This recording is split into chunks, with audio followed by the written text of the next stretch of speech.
ஏசாயா தீர்க்கதரிசன புஸ்தகம் 59வது அதிகாரம் அதனுடைய 19வது வசனத்தின் பிற்பகுதி.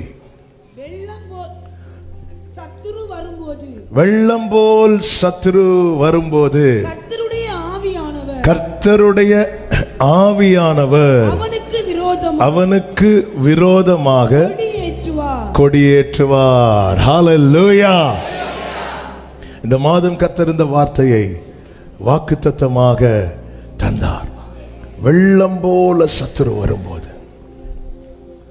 கர்த்தருடைய ஆவியானவர் அவனுக்கு விரோதமாக கொடியேற்றுவார். அன்று காலை வாக்குத்தத்த ஆராதனையில் இந்த வார்த்தையை நாம் கேட்டோம். நான் அதை ரிப்பீட் பண்ண விரும்பவில்லை, நமக்கு நேரம் இல்லாததுனால. அது யூடியூப்ல இருக்கும். கேட்காதவங்க நீங்க வீட்டில் போய் அதை கேட்கும்படி உங்களை அன்புடன் கேட்டுக்கொள்ளுகிறேன். இந்த முதல் நாளிலே 3 காரியங்களை உங்கள் மத்தியில் சொல்லி ஜெபிக்க விரும்புகிறேன். முதலாவது, ஏன் ஜெயிக்க வேண்டும்? இரண்டாவது, எதை ஜெயிக்க வேண்டும்? மூன்றாவது, எப்படி ஜெயிக்க வேண்டும்? ஒவ்வொரு தலைப்புலையும் 5 பாயிண்ட் இருக்கு. அந்த 5க்குள்ள நிறைய இருக்கு. இந்த ஃபர்ஸ்ட் டேனால அது ஒரு இன்ட்ரோடக்ஷன் மாதிரி நான் சொல்லிட்டு நம்ம வருகிற நாட்களிலே ஒவ்வொன்றாய் கேட்க போகிறோம். ஆனால் ஜெயிக்கணும் ஜெயிக்கணும் ஜெயிக்கணும். ஏன் ஜெயிக்கணும்? ரெண்டாவது, எதை ஜெயிக்கணும்? மூன்றாவது, எப்படி? ஏன் ஏன் எதை எப்படி? இந்த 3 காரியங்களை நாம் அறிந்தால்தான், அறிந்திருக்க வேண்டியது அவசியம். இல்லைன்னா சிலருக்கு தோக்கிறது ஒரு தோல்வியை குறித்து பயமே இருக்காது. ஏய், நீ 12th 2 பாடம் ஃபெயில், 2 பாடம் தான் ஃபெயிலா? அப்படி கேட்குற நல்ல உள்ளங்களும் உண்டு. சிலருக்கு அதனுடைய தோல்வி, நான் எதுக்கு ஜெயிச்சு சிலர்கிட்ட, ஏய் நீ ஒழுங்கா படிச்சாதான் ஜெயிப்பேன்னு சொல்லுவாங்க. நான் ஜெயிச்சு என்னத்தை, நான் என்ன செய்ய போறேன்? பிரியமானவர்கள், நம்முடைய வாழ்க்கையில நம்ம ஜெயிக்க வேண்டியதின் அவசியத்தை கண்டிப்பாக அறியணும். ஏன் ஜெயிக்க வேண்டும்? எதை ஜெயிக்க வேண்டும்? எப்படி ஜெயிக்க வேண்டும்? நல்ல கவனமாய் கேட்கும்படி அன்புடன் கேட்டுக்கொள்கிறேன். நீங்க இந்த வார்த்தைகள் எல்லாம் நோட்ஸ் எடுத்தா ரொம்ப நல்லது. கர்த்தர் உங்களை ஆசீர்வதிப்பாராக. ஏன் ஜெயிக்க வேண்டும் தெரியுமா?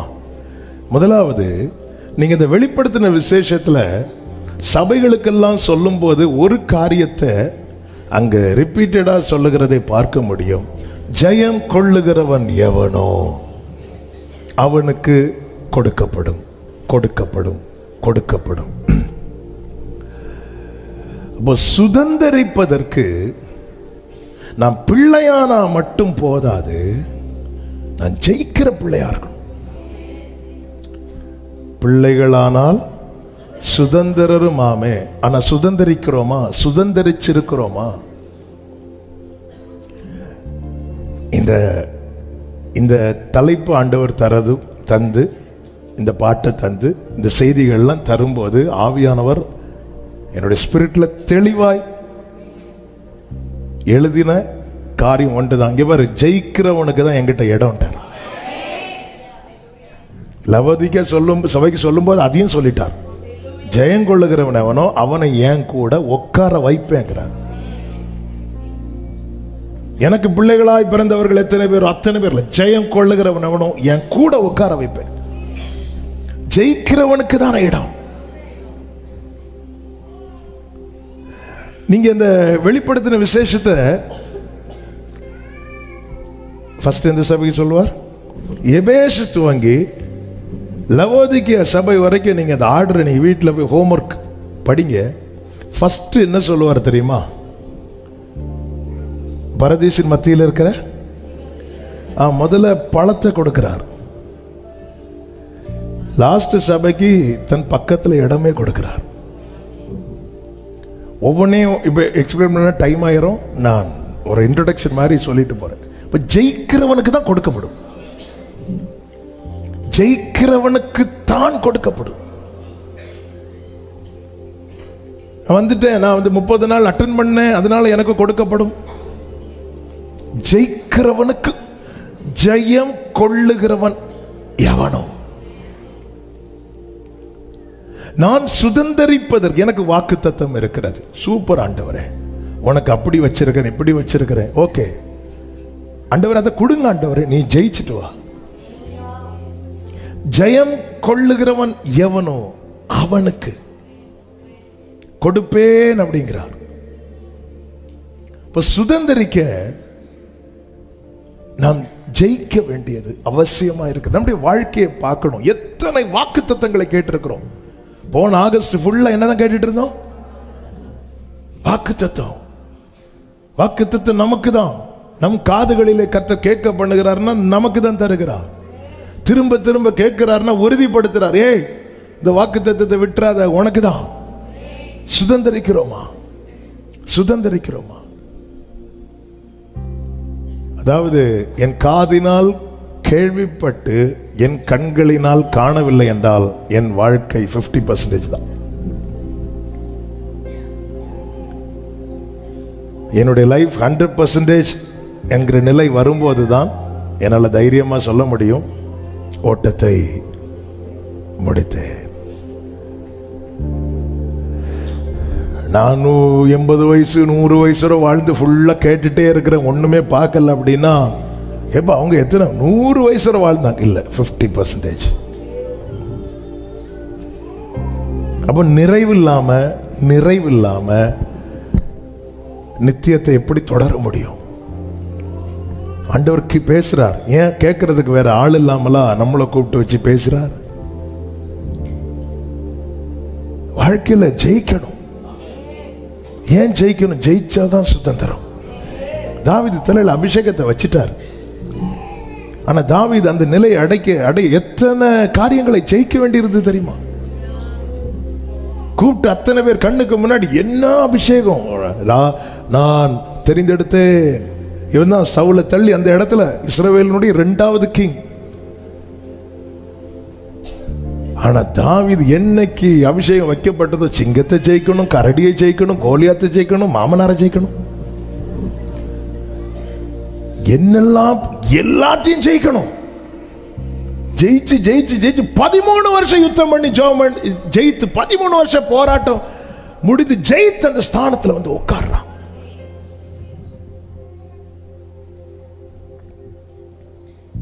சுதந்திரிக்க ஜெயிக்கணும். 2வது, முன்னேறுவதற்கு யாத்திராகமம் 14:15 கர்த்தர் மோசேயை நோக்கி சொல்லுகிறார், நீ என்னிடத்தில் முறையிடுகிறது என்ன? புறப்பட்டு போங்கள் என்று இஸ்ரவேல் புத்திரருக்கு சொல்லு. ஆனா அவங்களுக்கு புறப்பட்டு போக முடியாம இருக்கிறாங்க. ஏன்னா பின்னாடி பார்வோன் நிற்கிறான், முன்னாடி சிவந்த சமுத்திரம் இருக்கிறது. முன்னேறுவதற்கு நம்ம ஜெயித்து தான் ஆகணும். இல்லைன்னா எகிப்தை விட்டு வெளியே வந்துட்டோம், ரட்சிக்கப்பட்டுட்டோம். நெக்ஸ்ட் அதே அனுபவம். நான் ரட்சிக்கப்பட்டாச்சு. ரட்சிக்கப்பட்ட கூட்டத்தில் ரட்சிக்கப்படுகிறவர்களை கர்த்தர் அனுதினமும் சபையில சேர்ந்தாச்சு. அடுத்து என்ன? அவர் வரும் நாளினில் என்னை கரம் அசைப்பார். எங்கெல்லாம் அசைப்பார்னு அடுத்து நெக்ஸ்ட் எங்க? அந்த புறப்பட்டு மீட்கப்பட்ட வேகத்தில் வெளியே ஒரு ஜம்ப் பண்ணி வந்தோம். அடுத்த ஒரு ஸ்டெப் எடுத்து வைக்க முடியாம அதே இடத்துல நிக்கிறோம். தெரியுமா? நான் ஏன் ஜெயிக்கணும் தெரியுமா? எனக்கு ஒரு ட்ராக்க கர்த்தர் போட்டு வச்சிருக்கிறார்ல, என்னால் அதுல நடக்க முடியணும். சிவந்த சமுத்திரத்தில் என்னால நடக்க முடியணும். தண்ணீர் இல்லாத சூர் வனாந்தரத்தில் என்னால நடக்க முடியணும். மாறா பக்கத்தில் என்னால நடக்க முடியணும். இல்ல எனக்கு முடியாது. மேப் அவர் கையில் இருக்கு. அதான் சொல்றார், நீ புறப்பட்டு போங்கள் அப்படிங்கிறார். முடியல ஆண்டவரே. எகிப்திலிருந்து புறப்படும் போது எப்படி புறப்பட்டாங்க தெரியுமா? கர்த்தருடைய சேனைகள் எல்லாம் என்ன ஒரு ஆர்ப்பரிப்போடு. இப்போ சிலர் அந்த ரட்சிக்கப்பட்ட ஆரம்பத்தில் எல்லாம் இந்த ரட்சிக்கப்பட்ட அந்த ஆரம்ப நிலைய நம்ம மைண்ட்ல என்ன தோணும் தெரியுமா? இங்க இருக்கிறவர்களே நாம தான் பறந்து புறா போல் சிறகடி, இப்படிதான் எனக்கு தோணுச்சு ஒரு வாட்டி. அந்த ஒரு ஊழியத்துக்கு வந்து அந்த டைம்ல வந்து அந்த அந்த அந்த அந்த ஒரு பர்சனல், அப்போல்லாம் நம்மளை யாருக்குமே தெரியாது. அப்படி ஃபோனை பார்த்துட்டே இருப்போம், யாராவது ஊழியத்துக்கு கூட மாட்டாங்களா. திடீர்னு ஒரு ஃபோன் வரும், எடுத்து ஹலோ பிரைஸ் லார்ட், கஸ்டமர் கேர்லேருந்து கூப்பிடுவாங்க. ஒழுங்கா ஃபோனுக்கு ரீசார்ஜ் பண்ணலைன்னா இந்த சேவையை நாங்கள், அவ்வளோதான். அந்த டைம்லாம் வந்து ஃபுல்லாக அப்படி தூக்கத்திலே அந்நிய பாஷை பேசிகிட்டு இருப்போம் அந்த டைம். அப்போ தான் அந்த ஒரு வாட்டி கன்னியாகுமரியில் ஒரு மீட்டிங், ஒரு யூத் மீட்டிங் முடிச்சுட்டு அதில் ஒர்ஷிப் நடத்திட்டு ஈவினிங் வந்து அப்படியே அந்த பீச் சைடில் அப்படி சகோதரர்கள் கூட, சர்ச்சில் உள்ள பிரதர்ஸ் கூட அப்படி போயிட்டு இருக்கும்போது நான் சும்மா நினைக்கிறேன், ஆண்டவரே இப்போ அந்த சுனாமி வந்தா ஆள நான் தான் ஆண்டவரே அங்கே வருவேன், அப்படி போக மாட்டேன்னு அவருக்கு தெரிஞ்சதுனால அப்போ சுனாமி வரல. இப்போ எனக்கு அதை நினைக்கும் போது நமக்கு அப்படிதான் தோணும். அந்த ரட்சிக்கப்பட்ட அந்த ஆரம்பத்தில் கர்த்தருடைய சேனை எல்லாம் எகிப்துல வெளியே வந்தாச்சு. இப்போ ஃபுல்லா வருகை பாட்டுதான். எப்போ வருவீர் என்னே, அப்படி அப்படி அப்படி உள்ள ஏங்க, அப்படி கொஞ்ச காலம் இயேசுவுக்காக, பரலோகமே என் சொந்தமே, அப்படி இருக்கும். சிலத்தில் சொல்லுவாங்க, உனக்கு வேற பாட்டே கிடைக்கலையா?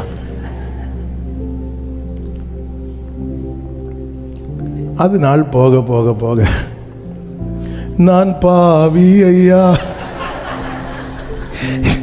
என்னை தள்ளாதீரும் இப்படிலாம் எழுத வச்சார். போக போகதான் தெரியுது, என்ன நீ ஒரே இடத்துல ஜாம் ஆகி நிற்கிற, ஏன் அடுத்த இடத்துல போக முடியல? நான் ரட்சிக்கப்பட்டு வெளியே வந்து சில இடத்துல ஸ்ட்ரகிள் பண்ணிட்டு இருக்கிறேன். ஆண்டவர், நான் நினைச்சேன் இனி பிரச்சனையே இருக்காதுன்னு.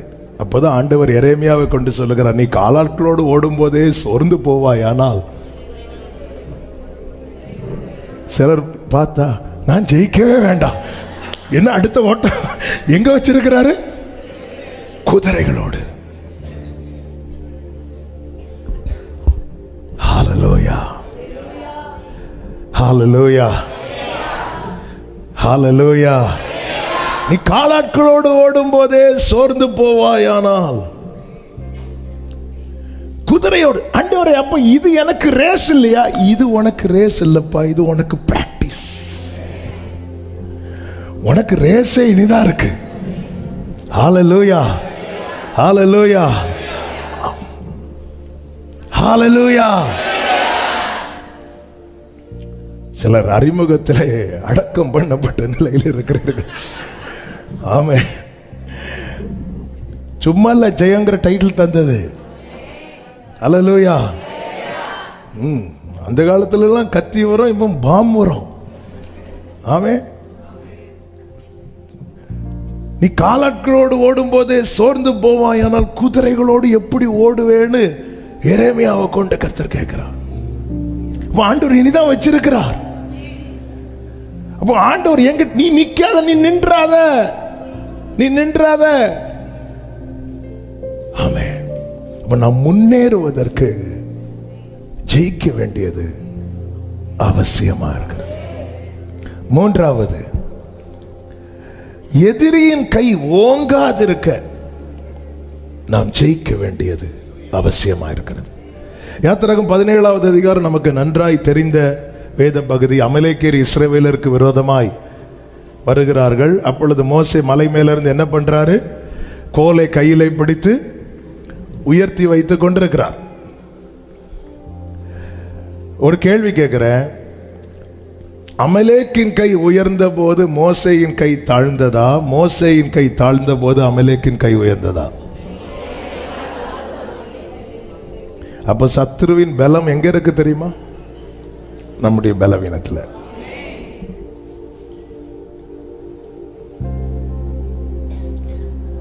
அமலேக்கின் கை உயர்ந்ததுனால மோசையின் கை தாழ்ந்தது என்று பைபிள்ல சொல்லப்படவில்லை. மோசையின் கை தாழ்ந்ததுனால.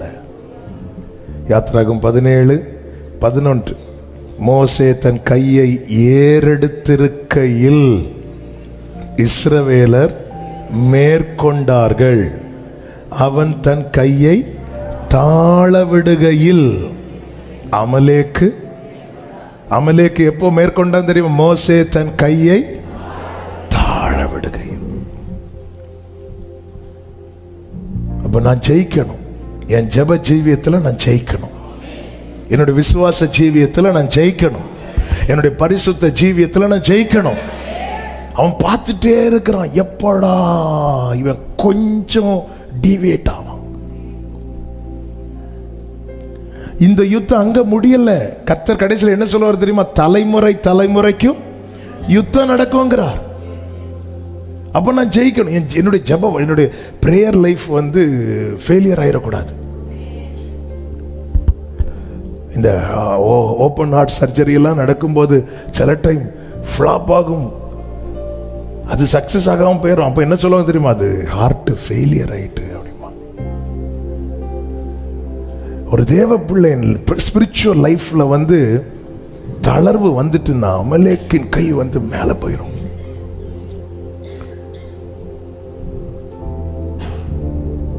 நம்ம என்ன நினைச்சிட்டு இருக்கிறோம்? இன்னைக்கு ஜோமன்ல என்ன, நாளைக்கு ஏங்க ஒருத்தருக்கு கை கொஞ்சம் இப்படி கீழே போச்சுங்க, 1 மணி நேரம் ஜெபிக்க முடியாம ஆச்சு பேதுருவுக்கு. அந்த இரவுலே விழுந்த, அந்த இரவு, அடுத்த நாள் அல்ல, அதே சேம் நைட்.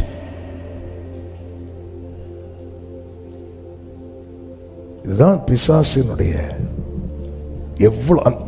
அவன் பேதுருக்கு இன்னொரு நாள்ல கண்ணி வைக்கல, அன்னைக்கு நைட்டே பார்த்துட்டு இருக்கிறான். எதிரியின் கை என் வாழ்க்கையிலே ஓங்கினால் என் வாழ்க்கையில் நான் விரும்பும்படியான ஒன்றுமே நடக்காது. எதிரியின் மேல் என் கை ஓங்கினால் என்னுடைய வாழ்க்கையிலே எல்லாமே என் மனதை மகிழ்விப்பதற்கு ஏதுவானதாய் மட்டுமே நடக்கும். காரணம், என்னை குறித்த தேவ திட்டத்தில் தீமை கிடையாது. நான் இந்த வேர்டை ரிப்பீட் பண்றேன். நம்ம லைஃப்ல சத்துருவின் கை ஓங்கினால் நம்ம மகிழும்படியாய் ஒண்ணு கூட நடக்காது. ஆனா எல்லாமே வழக்கம் போல நடக்கும். இஸ்ரவேல் ஜனங்கள் எகிப்தில் சாப்பிட்டாங்கல்ல, தூங்கினாங்கல்ல, எல்லாம் செஞ்சாங்க. நிம்மதியா இருந்தாங்களா? இல்ல. வழக்க ரொட்டீனா நடக்கிறது நடக்கும். ஆனா மனசுல ஆளை பார்த்தாலே தெரியும், ஒரு சந்தோஷம் கிடையாது, ஒரு சமாதானம் கிடையாது. மேலோட்டமா சிரிச்சிட்டு போற எத்தனை பேரை பர்சனலா கூட்டு பேசி 5 நிமிஷத்துல அழுவாங்க தெரியுமா? 5 நிமிஷம் வேண்டாம், 2 நிமிஷம். எப்படி இருக்கீங்க, நல்லா இருக்கீங்களா அப்படி கேட்டாலே அழக்கூடிய எத்தனை பேர் இருக்காங்க. ஆனா வெளியே யாருக்கும் தெரியாது. மேலோட்டமா சிரிச்சிட்டு கார்ல தான் வருவாங்க, பைக்ல தான் வருவாங்க, நல்ல ட்ரெஸ் பண்ணிருப்பாங்க, அழகா இருப்பாங்க, எல்லாம் ரைட்டு தான். கொஞ்சம் கூப்பிட்டு எப்படிங்க இருக்கிறீங்க, நல்லா இருக்கிறீங்களா நீங்க, அவ்வளவுதான் ஓட அழ ஆரம்பிச்சிருவாங்க. நம்ம லைஃப்ல வேதம் என்ன சொல்லுகிறது? உம்முடைய கூடாரம் சமாதானத்தோடு இருக்க காண்பீர். அது மிஸ் ஆச்சுன்னா சத்துரு அமலேக்கின் கை எங்கே ஓங்கிட்டு, அப்ப நாம செய்ய வேண்டியது என்ன தெரியுமா? ஆண்டவர் அந்த கை அடியும், அந்த கையை அப்படி திருக்குங்க, அந்த கையை, இந்த கையை உயர்த்துங்கப்பா. ஆமே ஆமே. அப்படி உங்க 2 கையை உயர்த்துங்க. ஆமே. என்ன ஒரு கீழ்ப்படிதல். அப்படியே ஆண்டவர்கிட்ட சொல்லுங்க, இந்த கையை உயர்த்துங்க ஆண்டவரே, இந்த கையை பலப்படுத்துங்கப்பா, என் கையை பலப்படுத்துங்க ஆண்டவரே. இது எதை காட்டு தெரியும்? நம்முடைய செய்கை எல்லாமே இந்த கையை வச்சு தான் செய்யறோம். ஆண்டவரே, என் பிரேயர் லைஃப், ஆமா, என்னுடைய விசுவாச ஜீவியம், நான் தளர்ந்து போறேன்ப்பா. நான் தளர்ந்தேன்னா எனக்கு தெரியுது. கீழே பாருங்க, இல்ல சில காரியங்கள் வந்து நமக்கு அவ்வளவு ஃபைட் பண்ணிட்டு இருக்கிறார் யோசுவா. ஆனா ஜெயம் யோசுவாக்கு ஃபைட்டை வச்சு கிடையாது, மோசேக்கு கையை வச்சுதான் இருக்கு. இல்ல எப்படி இருக்கும்? யோசுவா அங்க இருந்து எப்படியெல்லாம் ஃபைட் பண்ணிருப்பார். கத்தி எடுத்து குறி பார்ப்பார். யோசுவாவே நீ பார்க்கிற குறியில கிடையாது. அங்க ஒருத்தர் இப்படியும் பாரு இப்படியும் பாரு இப்படியும் பாரு. யோசுவா ஒருவேளை நினைச்சிருப்பார். ஆமே, அதே இப்படி இப்படிதான் கொஞ்ச நேரம் கழிச்சு வேலைக்காகாம ஆச்சு. என்னாச்சு? யோ தாத்தா, பிரியமானவர்களே, எதுக்கு இதை சொல்றேன் தெரியுமா? உங்க ஜெபம் உங்க குடும்பத்துக்கு ரொம்ப ரொம்ப ரொம்ப. உங்க புருஷன் நல்லா சம்பாதிக்கலாம், ஆனா உங்க ஜெபம் இல்லைன்னா முடியாது. உங்க பிள்ளைங்க நல்லா படிக்கலாம், உங்க ஜெபம் இல்லைன்னா முடியாது. இதை தெரிஞ்சுக்கணும். மோசைக்கு இப்ப யுத்தம் பண்ண முடியாது. மோசைக்கு நடக்கணும்னா கையில ஒரு கோல் வேணும். ஆனா மோசைக்கு ஜெபம். நான் ஏன் ஜெயிக்கணும்? என் மேல சத்துருவின் கை ஓங்கிடக்கூடாது. சத்துருவின் கை என் மேல ஓங்கினா என்ன ஆகும்? சிம்சோன்ட்ட கேளுங்க, அழகா சொல்லி தருவார், டீட்டெயிலா சொல்லி தருவார். சத்துருவின் கை நம்ம குடும்பத்தில் ஓங்கிடக்கூடாது. ஜெயிக்கணும். எதில்? நம்முடைய ஜெப ஜீவியம். ஆமென். சொல்லுங்க, டெய்லி மினிமம் 1 மணி நேரமாவது ஜெபித்து தான் ஆக வேண்டும். நான் இப்ப கையெல்லாம் தூக்க சொல்ல மாட்டேன், ஆனா நீங்க யோசிங்க, என்னால மினிமம் 1 hour பிரேயர் பண்ண முடியுதா? எப்படி வந்துட்டார் பாருங்க ஆண்டவர். பேதுருட்ட வந்து 1 மணி நேரம் என்னோடு விழித்திருக்க கூடாதா அப்படின்பாரு. At least 1 hour.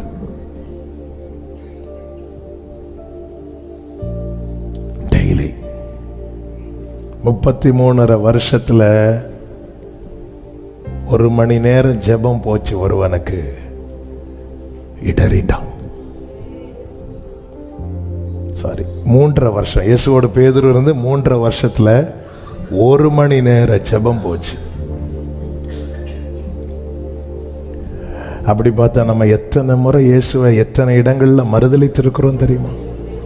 நம்முடைய வார்த்தையினால, நம்முடைய செயல்களினால, நம்முடைய பார்வையினால, நம்முடைய கிரியைகளினால.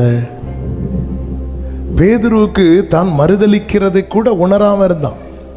அதனாலதான் சபிக்கவும் தொடங்கினான் என்று பைபிள்ல இருக்கு. சேவல் கூவுனதுதான் அவன் தன்னுடைய நிலையை உணர்றான். சேவல் கூவுறதும் இயேசு திரும்பி பார்க்கிறார். என்ன டைமிங்! ஏன்னா சும்மா சேவல் கூவுனால உணர்வு வராது. சிலருக்கு சும்மா அலாரம் வச்சாலாம் எழும்ப மாட்டாங்க. புது புது அலாரம்லாம் வந்திருக்கு. அன்னைக்கு ஒரு வீடியோ பார்த்து அதில் என்னன்னா ஒரு சுத்தியல் மாதிரி ஒன்று வச்சிருக்காங்க. கரெக்டாக அலாரம் அடிக்கும் போது அது காரங்கி தலையில் ஒரு அடி. அந்த அலாரம் சிலருக்கு தேவைப்படலாம்.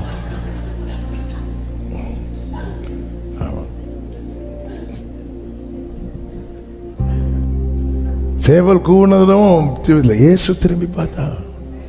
சேவல் கூவுறத கர்த்தர் அடையாளமா வச்சிருந்தா. அந்த காலம், அந்த நேரம், அந்த டைமிங். அப்போ அதில் கூட ஒரு சத்தியத்தை ஆண்டவர் சொல்றாரு பார்த்தீங்களா? இந்த சேவல் கூறதுக்கு முன்னாடி உள்ள டைம் தான் பேதுருவே உனக்கான சோதனை. சாத்தான் வந்து பெர்மிஷன் கேட்குறான். கொடுக்கப்பட்ட அந்த சோதனைக்கான பீரியட், அதுக்குள்ள நீ எஸ்கேப் ஆகிறதுக்கு 1 hour ப்ரேயர் போதும். பேதுருவே 1 hour ப்ரேயர் பண்ணிடு. ஏன்னா சேவல் கூவிட்டுனா என் பார்வை வந்துடும், திருப்பி நீ என் கண்ட்ரோலுக்குள்ள வந்துடுவேன். இது உனக்கான டெஸ்டிங் பீரியட். சேவல் கூவுறதுக்கு முன்னாடி அந்த அந்த அந்த நேரம் இது ராக்காலமா இருக்கிறது. ஏன்னா இயேசுவை பிடிக்கிறாங்க. ராக்காலமா இருக்கிறது ஒன்னு அந்த உபத்திரத்தின் குகையில போடுற டைம் அது. அது உனக்கான பீரியட், சோதனை காலம் அது.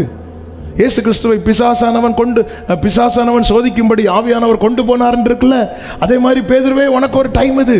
யோபுக்கு ஒரு டைம், யோபுக்கு ஒரு டைம் கொடுக்கப்பட்டது அல்லவா? பேதுருவே உனக்கு ஒரு ஃபுல் நைட்டு கூட கொடுக்கல. பேதுருவே காலையில் சேவல் வந்து எத்தனை மணிக்கு போவோம்? சேவல் நமக்கு சேவல்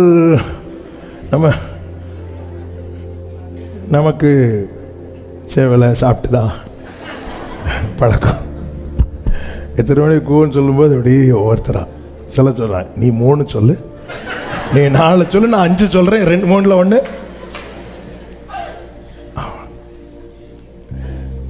அப்போ ஆண்டவர் அந்த டைமிங் பார்த்தீங்களா, சேவல் கூறதுக்கு முன்னாடி அது வர பேதுரு, அது வர நீ அதை தாண்டிட்டேன்னா பேதுரு, யோவான் நிக்கிற இடத்துல நீயும் வந்து நிப்ப பேதுருவே. பேதுரு மட்டும் அன்னைக்கு மறுதளிக்காம இருந்திருந்தான்னு வைங்களேன், அந்த இடத்துல யோவான் நிக்கிற இடத்துல பேதுரு வந்து நிப்பாருங்க. ஆமென். ஏன்னா பேதுரு மறுதளிக்கிறதுக்கு போகல, இயேசுக்கு என்ன ஆச்சுன்னு பார்க்க தான் போறான். இயேசுனா உயிர் பேதுருக்கு, ரொம்ப நேசம் இருக்கு இயேசு மேல. ஆனா 1 மணி நேரம் இயேசுக்கு ஒன்று கொடுக்க முடியல. எதிரின் கை ஓங்கும் போது அந்த இடத்துல அவ்வளவு காலம் இருந்த உறவு ஒரு செகண்ட்ல இல்லாம போனது போல ஒரு உணர்வு பேதுருக்கு வந்துட்டு, அதனால தான் திருப்பி மீன் பிடிக்கவே போயிட்டான். அதனாலதான் ஆண்டவர்கிட்ட சொல்லணும், ஆண்டவரே உங்க பிரேயர் லைஃப் உங்களுக்கு தெரியும், இருக்க முடியுதா, இல்லை 1 மணி நேரம் கூட உங்களுக்கு ஹார்டா இருக்குன்னு ஆண்டவர்கிட்ட சொல்லுங்க. ஆண்டவரே எனக்கு ஏன் ஆண்டவரே உடனே என் கை தளருதுப்பா, எனக்கு கிருபை தாங்க, கிருபை தாங்க.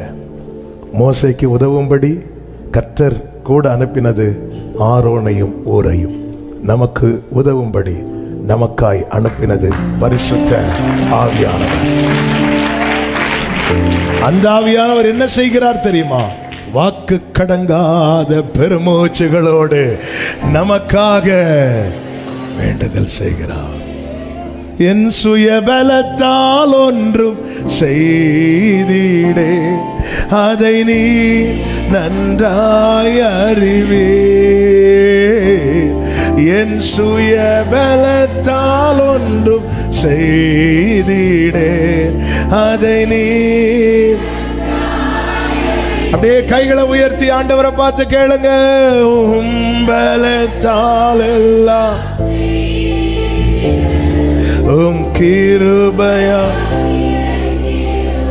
நம்முடைய வாழ்க்கையில சத்துருவின் கை ஓங்குமானால் நமக்கு பிடிக்கிற மாதிரி ஒண்ணுமே நடக்காது. நமக்கு பிடிச்சவங்க தான் சுத்தி இருப்பாங்க, ஆனா நமக்கு பிடிக்கிறது மாதிரி ஒண்ணுமே நடக்காது. சத்தியத்தை நல்லா அறிந்து கொள்ளும். ஆமே. இந்த பார்வோன் வந்து இஸ்ரவேலரை வேலை செய்ய விட்டுட்டு என்ன பண்ணுனா அவங்களுக்கு வலிக்கும், அதை பார்த்து பார்த்து பிளான் பண்ணி வைக்கல உருவிட்டான். ஏன்னா மிருக ஜீவன்களுக்கு மிருக ஜீவன்களை வச்சு வேலை பார்க்கணும். மிருக ஜீவன்கள் அதுக்கு வைக்க இல்லைன்னா அதுக்கு முடியாது. அதுக்கு முடியலைன்னா இவங்க கூட பிரச்சனை படும். இவங்களுக்கு எசைஞ்சு கொடுக்காம வேலை நடக்காது. வேலை நடக்காதுன்னா இவங்க மேல அடி விடும். பார்த்தீங்களா அவனுடைய பிளானை? பார்த்தீங்களா? என் வாழ்க்கையிலே சத்துருவின் கை வாங்கக்கூடாது. அதுக்கு நான் என்ன செய்தாகணும்? ஜெயிக்கணும், ஜெயிக்கணும். 4வதாக ஏன் ஜெயிக்க வேண்டியது அவசியம் என்றால் நாம் செய்ய வேண்டியவைகளை செய்து முடிக்க. அப்போஸ்தலர் 16வது அதிகாரம் 17, 18, 16, 17, 18 வசனங்களிலே பவுல் ஜெபம் பண்ணுவதற்கு, பவுலும் சீலாவும் ஜெபம் பண்ணுகிறதுக்குன்னு ஒரு இடத்துக்கு போறாங்க. போகும்போது அங்க குறி சொல்ல ஏவுகிற ஆவியை கொண்டிருக்கிற ஒருவள் வந்து எதிர்பட்டாள் என்று சொல்லப்பட்டிருக்கிறது. அவள் என்ன செய்தாளாம்? 17வது வசனம், அவள் பவுலையும் எங்களையும் பின்தொடர்ந்து வந்து. பவுலை கர்த்தர் கொண்டு வந்திருக்கிறார். அவர் ஜெபிக்கிறதுக்காக போறாங்க, அவரை ஃபாலோ பண்றார். ஏன்னா ஒரு காரியத்தை செய்யணும்னு போனா அந்த காரியத்தை செய்ய விடக்கூடாது. இதுதான் சாத்தானுடைய வேலை. பின்தொடர்ந்து வந்து ஃபாலோ பண்றார். நீங்க ஆண்டவருக்கு அடுத்த காரியத்தை செய்ய ஆரம்பிக்கும் போது தான் சாத்தான் உங்களை ஃபாலோ பண்ணுவோம். பிரச்சனையே உங்களை அப்பதான் துரத்த ஆரம்பிக்கும்.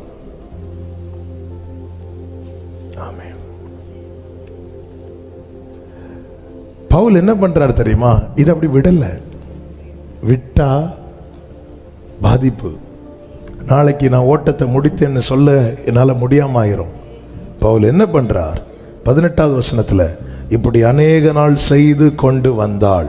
பவுல் சினம் கொண்டு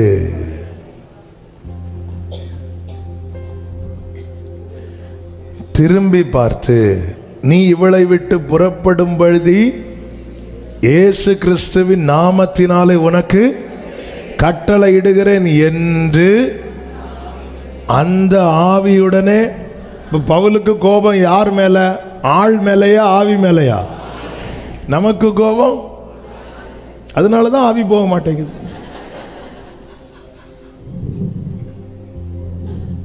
முதல் நாளே தேவையானது, 30 நாளுக்கு தேவையானது ஆண்டவர் தந்து கொண்டிருக்கிறது என் ஆவியில உணர். ஆளு மேல கோபம் இருந்த ஆவி போகாது. அது டின்னர் ரெடி பண்ணி நீயும் சாப்பிட வரியான்னு கேட்கும். பவுல் திரும்பி பார்த்து, பவுலுக்கு கோபம் வருது, அவன் மேல இல்லை. அப்ப அந்த ஆவி மேல அவ்வளோ கோபம் வருதுன்னா அவன் மேல பவுலுக்கு என்ன இருக்கு தெரியுமா? பாசம், ஒரு பரிதாபம். சிம்பிள்.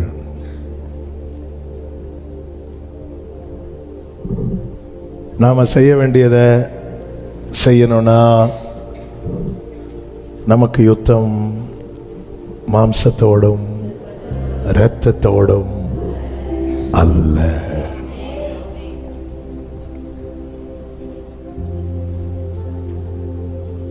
உங்களுக்கு ஒருத்தங்களை பிடிக்கல, ஏன் பிடிக்கல? பிடிக்காத மாதிரி அவங்க ஏதாவது ஒன்று பண்ணியிருப்பாங்க இல்லை? அதுக்கு பின்னாடி ஒரு ஸ்பிரிட்டுக்கு வேலை இருக்கும். அதை கடிந்தப்புறப்படுது. இயேசு வந்ததே மரிப்பதற்காக. எருசலேமிலே தாம் நிறைவேற்ற போகிற பாடுகளை குறித்து பேசும்போது பேதுரு வந்து என்ன பண்ண தெரியுமா? இவைகள் உமக்கு சம்பவிக்கவே கூடாது, விட்டு நான் உன்னை விட மாட்டேன். நான் விட்டாதானே நீங்க போவீங்க. கீயான்ட்டே இருக்கு உங்களை உள்ள போட்டு. ஏன்னா பரலோகத்தின் திறவுகோள் ஆண்டவர் அப்பதான் அவன் கையில சில சாவி வாங்குறது வர சோத்திரம். இயேசு உடனே திரும்பி பார்த்து என்ன சொன்னார் தெரியுமா? பேதுருவே, சீமோனே, யோனாவின் குமாரனாகிய. அப்படி அவங்க அப்பாவையும் சொல்லல, அவனையும் சொல்லல. சிலர் கோவம்னா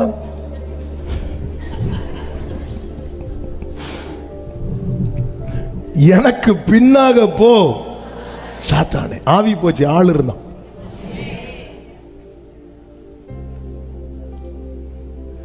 நாம் செய்ய வேண்டியதை செய்து முடிக்கணும்.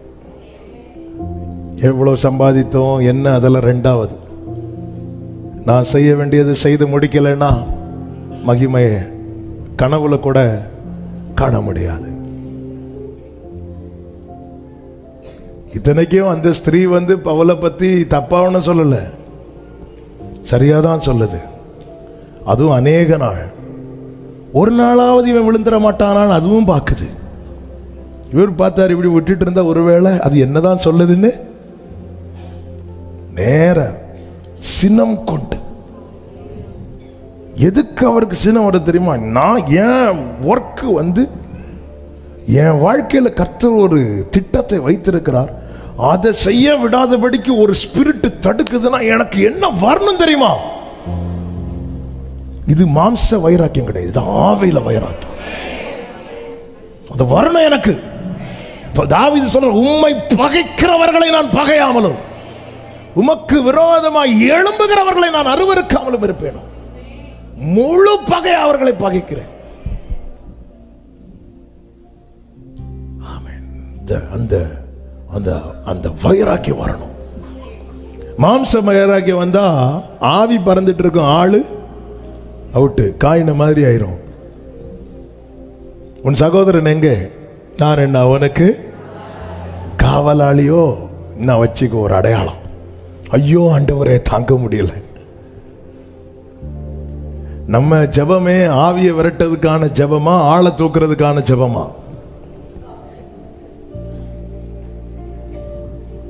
ஆண்டவரே ரொம்ப பண்றார், லைட்டா இப்படி ஒரு தட்டு தட்டிட்டீங்கன்னா வேற பெருசா ஒண்ணு கேட்கல. ஆண்டவரே இந்த காலை மட்டும் ஒண்ணு முறிச்சு போட்டீங்கன்னா.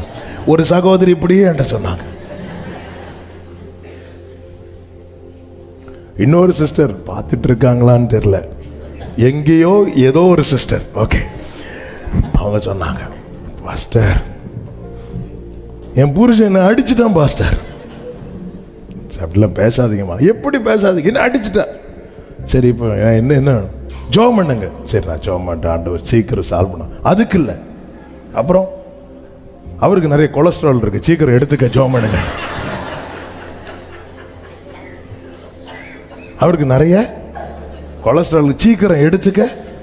இல்லை அப்படிலாம் சொல்லக்கூடாது. என்ன சொல்லக்கூடாது, வலி எனக்கு தான் தெரியும் அப்படிலாம் சொல்லிட்டு 2-3 நாள் கழித்து திருப்பி சால்வ் ஆகி வராங்க. வரும்போது சிஸ்டர் மெதுவாக கூப்பிட்டு, அந்த ஜெபத்தை நான் கண்டினியூ பண்ணட்டா?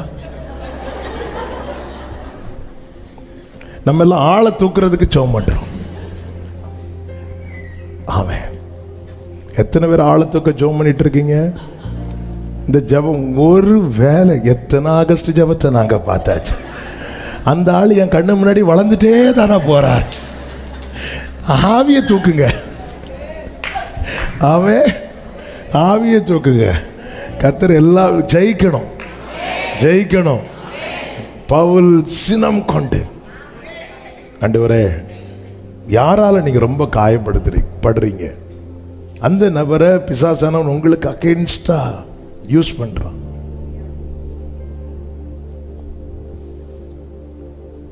ஆமே. எங்க தாவீதையே சாத்தான் ஏவனான் பைபிள்ல இருக்கு. பேதுருவையே பிடிக்க வரான். மார்பிள் சாய்ந்திருந்த யோவானை பார்த்து கர்த்தர் கேட்டார், உனக்குள்ள என்ன ஆவிப்பா இருக்கு? அப்ப நம்ம மாம்சத்துக்கு இடம் கொடுத்தாலே நம்மளை அறியாம பிடிச்சிருவான். அதுக்கப்புறம் நம்ம வெளிப்படுகிறதுல மாம்ச கிரியைகளா இருக்கும். அதனாலதான் பவுல் நிதானித்து எடுத்த உடனே அப்பாலே போடலாம், நிதானித்து இப்படி அணைய பார்த்து பார்த்து பார்த்து பார்த்து ஜோம் பண்ணி ஸ்பிரிட்ல முதல்ல அவர் என்ன பண்றாருன்னா அதை உணர்ந்து கொள்றார். பவுலுக்கு டைம் எடுத்து பார்த்த உடனே தீர்க்க தரிசனம் சொல்லல பவுல். அது இப்போ உள்ள கிருபை பெற்றவங்க தான் அப்படி இருக்கிறாங்க. பவுல்லாம் மெதுவா பொறுமையா இருந்து டைம் எடுத்து அநேக நாள் பார்த்துட்டு மெதுவா இருந்து அவன் ஆவியில இப்போ ஹோலி ஸ்பிரிட் இடைப்படுறார். இப்போ பவுல் ஆவியில சினம் கொள்றான் அப்படின்னாலே உள்ள இருந்து யார் கோவப்படுறா தெரியுமா? ஆவியானவர். என் மாம்சம் கோவப்படாம அடங்கிச்சுன்னா உள்ள இருக்கிற ஆவியானவர் கோவப்படுறார்.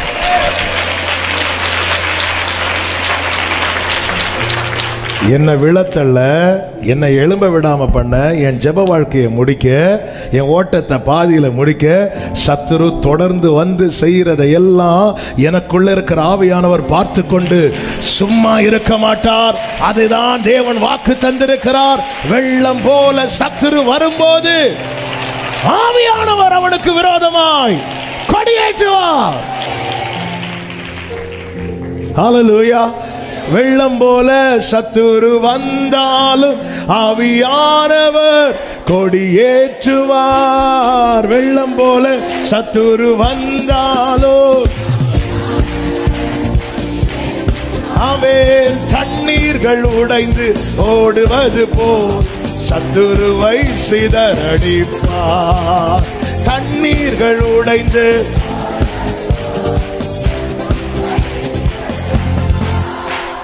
ஜெயமே ஜெயமே ஜெயமே, ஜெயித்தவரால் நமக்கென்றும் ஜெயமே, இயேசு நாமத்தாலே என்றும் ஜெயமே, இனி தோல்வி நமக்கில்லை. ஜெயமே ஜெயமே ஜெயமே ஜெயமே.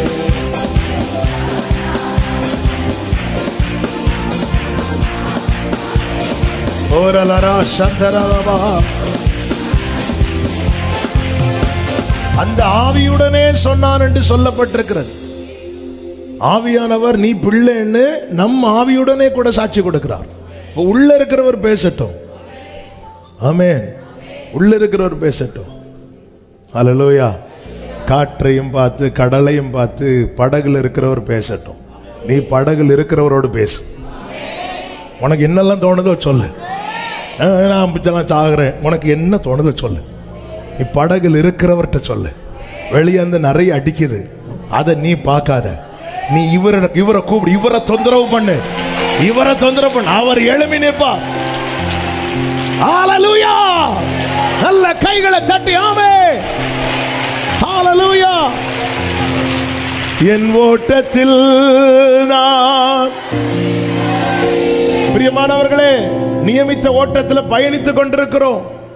மேடான பகுதியில் கஷ்டப்பட்டு ஏறுகிறோம், தாழ்வான பகுதியில் கொஞ்சம் சீக்கிரமா இறங்குறோம். சில நாட்கள் நமக்கு ரொம்ப சந்தோஷமா போகுது, சில நாட்கள் கடினமா இருக்கிறது. ஆனாலும் எங்கேயுமே கர்த்தர் நிக்க விடாம இதுவரை கொண்டு வந்துட்டார்.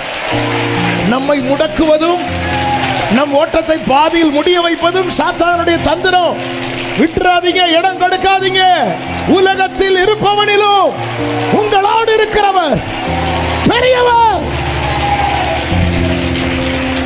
ஹல்லேலூயா. காற்றடிக்குதா, கடல் அடிக்குதா, அது கர்த்தர் என்ன செய்தார் தெரியுமா? அதட்டினாராம். அப்போ அது ஒரு கிருமிக்கு வேலை தானே. அதட்டினார் இருக்கு. இவங்க ஒன்னும் காற்று படகுல தான் இயேசு இருக்கார்ல, அப்ப அவர் பேசட்டும். அவங்களுக்குள்ள விசுவாசம் அதெல்லாம் ரெண்டாவது. அவர் என்ன திட்டட்டும், ஒன்னும் இல்லை, ஆனா ஒன்னு பேசிருங்கப்பா. ஹல்லேலூயா, ஆமென். நான் யார்கிட்டயோ திட்டு வாங்குறது என் அப்பாட்ட வாங்கிட்டு போறேன். ஆமென். என்ன விளத்தள்ள பார்க்கிறவன் என்ன திட்டுறது பெருசா, என்ன வாழ வைக்கிறவர் திட்டுறது. திட்டுங்க ஆண்டவரே, என்கிட்ட திட்டியாவது 2 வார்த்தை பேசிருங்கப்பா. நீ அற்ப என்ன வேணாலும் சொல்லிக்கோங்க, அதை ஒன்று பார்த்துட்டு வந்து சொல்லுங்க. இயேசு அதை பார்த்துட்டு வந்து தான் சொல்றார். அற்ப விசுவாசி ஏன் சந்தேகப்பட்டா? என்ன சொல்லுங்க.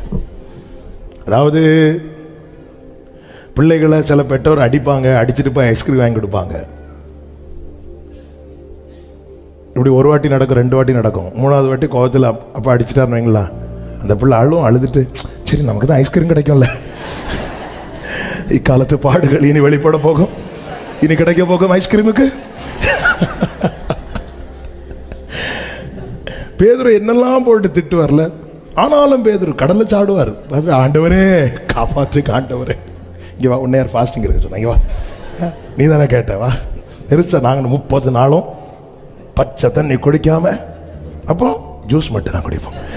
ஆண்டவரே காப்பாத்துங்க, ஆண்டவரே காப்பாத்துங்க, ஆண்டவரே. ஆமே, படகுல இருக்கிறாரு, அவரும் தூங்குறாரு. என்ன சொல்றான் பார்ப்போம். ஆண்டவரே ஏசப்பா, அந்த காற்று வந்து அடிக்குது, என்னன்னு ஒன்று பாருங்க. இப்படி சொல்லுவான்னு தான் நினைச்சார். நாங்க சாகுறோம், உமக்கு கவலையே இல்லையா? உங்களுக்கு எல்லாம் எப்படிப்பா தூக்கம் வருது உங்களுக்கு? ஏய், அதே படகுல தானே இயேசு இருக்கிறார்.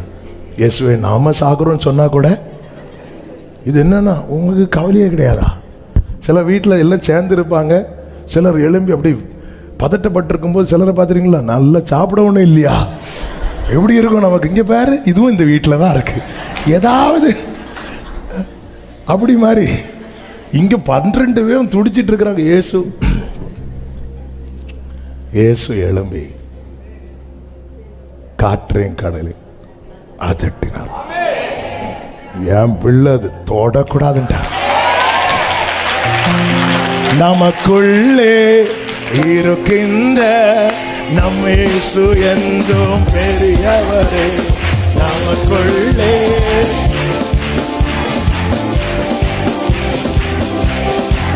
ஓ நாம் அறியாததும் நமக்கு எட்டாததுமான,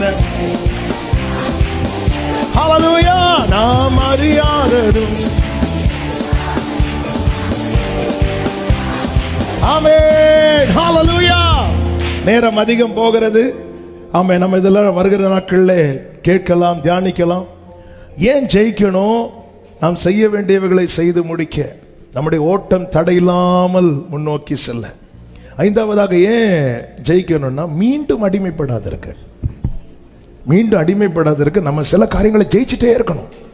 2 பேதுரு 2:19 இப்படி சொல்லப்பட்டிருக்கிறது, எதினால் ஒருவன் ஜெயிக்கப்பட்டிருக்கிறானோ அதற்கு அவன் அடிமையா இருக்கிறான். இந்த பூமியில ஏதாவது ஒன்று என்ன ஜெயிச்சிட்டுன்னு வைங்களேன், அதுக்கு நான் அடிமை. அது எதுவானாலும் சரி. ஸோ நம்மை, அதனால தான் அவர் உன்னதத்திற்கு ஏறி சிறைப்பட்டவர்களை சிறையாக்கி, எங்க இருக்கு? எபேசியர் 2வது 4வது அதிகாரம் 8வது வசனத்தை வாசிங்க. எபேசியர் 4:8. அவர் உன்னதத்திற்கு ஏறி சிறைப்பட்டவர்கள்னா எதுக்கு சிறைப்பட்டிருந்தோம்? பாவத்துக்கு. மீறுதலுக்கு, பிசாசுக்கு, இப்படிப்பட்ட காரியங்களுக்கு நாம் சிறைப்பட்டிருந்தோம். அப்படி சிறைப்பட்டவர்களை அவர் என்ன பண்ணார்? அவருடைய சிறைக்குள்ள கொண்டு வர்றார்னா அவருக்கு கீழே. இப்போ என்ன ஜெயிச்சது யாரு? என்ன ஜெயிச்சது யாரு?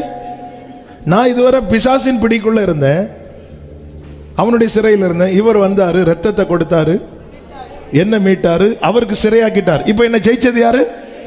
அப்ப நான் யாருக்கு மட்டும்தான் அடிமையா இருக்கணும்? இயேசுவுக்கு மட்டும்தான் அடிமையா இருக்கணும். நான் இயேசுவுக்கு மட்டும் அடிமையா இருந்தா என்ன எதுவுமே ஜெயிக்க முடியாது. இன்னைக்கு என்ன ஏதாவது ஜெயிக்குதுன்னா நான் இயேசுவுக்கு அடிமையா இருக்கேன், நான் ஒப்பு கொடுக்கலன்னு அர்த்தம். அதனாலதான் ரோமர் 6 சொல்லப்பட்டிருக்கிறது, உங்கள் அவயவங்களினா எவ்ரி பார்ட், ஒவ்வொரு பகுதியும் நீ நீதிக்கு அடிமையாக ஒப்புக்கொடு. நீ ஒப்புக்கொடு, சரண்டர். ஆண்டவரே என் கண்ணை காத்துக்கோங்கப்பா, என் கண்ணை நீங்க விரும்புறதை மட்டும் பார்க்கட்டும், அப்படி ஒப்பு கொடுக்கணும் அனுதினமும். பவுல் சொல்றாரு 1 கொரிந்தியர் 15 நான் நாள்தோறும் அனுதினமும் சாகுறேன் அப்படிங்கிறார். நான் அனுதினம், அந்த வசனம் கண்டுபிடிச்சிங்களா? நான் அனுதினமும் சாகுறேன். சரி, நீங்க போற வீட்டில் போய் கண்டுபிடிங்க. ஆமென். அப்போ டெய்லி ஏன்னா நான் என்னை வேற ஏதாவது ஜெயிச்சிட்டுன்னு வைங்களேன். பெலிஸ்தியன் சிம்சோன்ட்ட தோற்றான் ஜெயித்தான். பெலிஸ்தியன் சிம்சோன்ட்ட தோற்றான் ஜெயித்தான். ஏன்னா சத்துரு பாருங்க, நம்ம ஓட்ட முடியாது வர திரும்ப திரும்ப திரும்ப திரும்ப வரும். பிசாசின் சோதனை காலம் முடியும் போது இயேசு பிசாசை பார்த்து என்ன சொல்லுவா தெரியுமா? அப்பாலே போ சாத்தானே. நம்மளை பார்த்து இப்படி ஒரு ஆள் சொன்னா அந்த எல்லா பக்கம் நம்ம திரும்பி வருவோமா? நான் வேதம் சொல்லுகிறது லூக்கா 4:13-14 சில காலம் அவனுக்கு சூடு சொரணை எல்லாம் கொஞ்ச காலம்தான். சில காலம் அவரை விட்டு விலக்கி போனான். சில பார்த்துருக்கீங்களா? சில வீட்டில் சண்டை போட்டுருக்கீங்க, ஜென்மத்துக்கு இந்த ஏரியா பக்கம் வரமாட்டேன்னு சொல்லிட்டு கிச்சன்ல இருந்து புறப்பட்டு ஃப்ரெண்டு காலில் போயிட்டே இருப்பான்.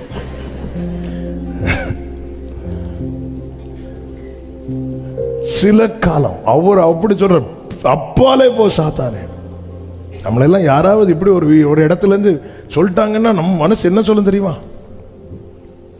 இனி ஜென்மத்துக்கு இந்த ஏரியாவுக்கு சிலர்லாம் சொல்லுவாங்க, செத்தாலனா வரமாட்டேன். செத்தா நீ எப்படி வருவ? செத்தாலும் தொடர்ந்து தொடர்ந்து தொடர்ந்து வரும்போது ஒரு தேவ பிள்ளைக்கு ஜெயிக்கணும். ஆண்டவரே நான் உங்க சிறைக்குள்ளதான் இருக்கணும். அப்படியே கையை உயர்த்தி இந்த வார்த்தையை அப்பா கிட்ட சரண்டர் பண்ணி சொல்லுங்க. அப்பா நான் வேற எந்த சிறைக்குள்ள இருக்கக்கூடாதுப்பா, உங்க சிறைக்குள்ள மட்டும்தான் இருக்கணும். என்ன விட்டுறாதீங்கப்பா. அவருடைய சிறைக்கு ஒரு பெயர் உண்டு, அதான் கிருபை. அல்லேலூயா. இந்த கிருபை என்னும் ஜெயிலுக்குள்ள நான் இருப்பேனாக. அல்லேலூயா. ஆமென். எதை எல்லாம் ஜெயிக்க வேண்டும் என 5 காரியத்தை நான் சொல்றேன், டீட்டெயிலா சொல்லல. ஆமென். எதையெல்லாம்? 1, சாத்தானை ஜெயிக்கணும். இந்த சாத்தானுக்கு வேதத்தில் கொடுக்கப்பட்ட பெயர்கள் நம்ம ஒரு பைபிள் ஸ்டடியில் கேட்டோம். அதை நான் கேட்காதவங்களுக்கு சொல்றேன். 1, அவன் சோதனைக்காரன். 1 தெசலோனிக்கேயர் 3:5 சோதனைக்காரன். வெளிப்படுத்தல் 12:10 குற்றம் சாட்டுகிறவன். 1 பேதுரு 5:8 விழுங்குகிறவன். எவனை விழுங்கலாம் என்று வகை தேடி விழுங்கிருவான், விட்டா விழுங்கிருவான். அடுத்து கொலைபாதகன். யோவான் 8:44 கொலைபாதகன். 2 கொரிந்தியர் 6:15 பேலியாள்னா தீமை நிறைந்தவன். கிறிஸ்துவுக்கும் பேலியாளுக்கும் இசை வேது. அதான் பைபிள் பேலியாளின் மக்கள் அப்படின்னு சொல்லப்பட்டிருக்கும். ஏன்னா அவனுடைய பிடியில் இருக்கிறவங்க. அப்படிப்பட்டவங்க யாரு தெரியுமா? பேலியாளின் மக்கள். 2 சாமுவேல் 23:6 சொல்லப்பட்டிருக்கிறது, பேலியாளின் மக்கள் அனைவருமோ கையினால் பிடிக்கப்பட கூடாததாய் எரிந்து போடப்பட வேண்டிய முள்ளுக்கு சமானமானவர்கள். அதனால தான் சொல்றேன், ஆண்டவருடைய பிடியில மட்டும்தான் இருக்கணும். ஆண்டவருடைய பிடியில இருந்தா கிரீடம், பிசாசின் பிடியில இருந்தா முள்ளு. முட்களுக்குள்ளே லீலி புஷ்பம் எப்படி இருக்கிறதோ அப்படியே எருசலேம் குமாரத்திகளுக்குள்ளே எனக்கு பிரியமானவள் இருக்கிறாள். அதன் அர்த்தம் என்ன? மீதி எல்லாரும் வேற பிடியில இருக்கிறாங்க, ஆனா இந்த பிரியமானவள் மட்டும் என் பிடியில இருக்கிறா. இந்த சாத்தானை ஜெயிக்கணும். ரிசல்ட் எப்படி இருக்கணும் தெரியுமா? நம்ம லைஃப்ல ரிசல்ட், ஜீசஸ் லைஃப்ல ரிசல்ட், சாத்தானுக்கும் ஜீசஸுக்கும் யுத்தம், வார். ரிசல்ட் என்ன தெரியுமா? அவருடைய கால் கீழே சாத்தானுடைய தலை இருந்துச்சு. ரோமர் 16 அப்படித்தானே சொல்லப்பட்டிருக்கு, சமாதானத்தின் தேவன் சீக்கிரமாய் சாத்தான். எந்த வசனம்? 16-20 வாசிங்க. சமாதானத்தின் தேவன் சீக்கிரமாய் சாத்தானை உங்கள் கால்களின் கீழே நசுக்கி போடுவார். ஆமென். இதான் நம்ம ரிசல்ட்டாகவும் இருக்கணும், சீக்கிரமாய். இது முதல் நாளே நடக்காது. இயேசு கிறிஸ்து இந்த பூமியில 33 வருஷம் வாழ்ந்தார்ல, அந்த யுத்தம் நடந்துட்டே இருந்து சில காலம் அப்படி விரட்டுவார், அவன் போவான் வருவான். ஒரு டைம் வரும்போது ஒரே அடியா முடிச்சார். அவன் யுத்தம் நடந்துட்டு இருக்கும், ஆனா ரிசல்ட் எப்படி இருக்கணும் தெரியுமா? அவன் கால் கீழ் நம்ம தலை கிடையாது, நம்ம கால் கீழ அவன் தலை. அப்படின்னா தான் நம்ம சொல்ல முடியும், இட் இஸ் ஃபினிஷ்ட். முடிச்சிட்டேன், அவர் முடிச்சிட்டார். அவர் சொல்றார், நான் செய்யறேன், நீ நெல்லு. சாத்தானை ஜெயிக்கணும். ரெண்டாவது, சுயத்தை ஜெயிக்கணும். இது சுயம் சாத்தானை விட மோசமான ஒரு சம்பவம்.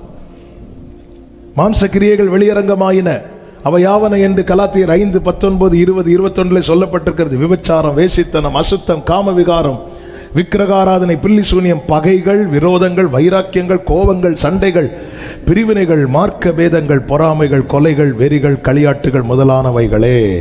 அடுத்த வார்த்தை பாருங்க. இப்படிப்பட்டவைகளை செய்கிறவர்கள் தேவனுடைய ராஜ்யத்தை சுதந்தரிப்பதில்லை என்று முன்னே நான் சொன்னேன். இப்போ அப்படி கிடையாதுன்னு சொல்லல, முன்னே நான் சொன்னது போல இப்பொழுதும் உங்களுக்கு சொல்லுகிறேன்.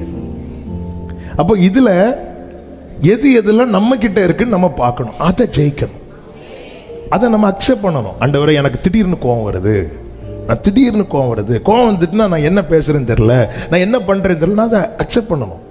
நான் அதை நியாயப்படுத்திட்டே இருந்தேன்னா நான் இங்கே ஜெயிக்கலாம், அங்கே தோத்துருவேன். நம்ம எல்லாரும் இங்கே ஜெயிக்க தானாக்க பார்க்குறோம். ஒரு வாக்குவாதம் அதில் ஜெயிக்க பார்க்குறோம், எல்லாத்துலேயும் ஜெயிக்க பார்க்குறோம். ஆண்டவர்கிட்ட சரண்டர் ஆகி, ஆண்டவரே என்னுடைய வீக்னஸ், அப்படிதான் ஆண்டவர் ஜெபிக்க கற்றுத்தந்து கொண்டே இருக்கிறார்.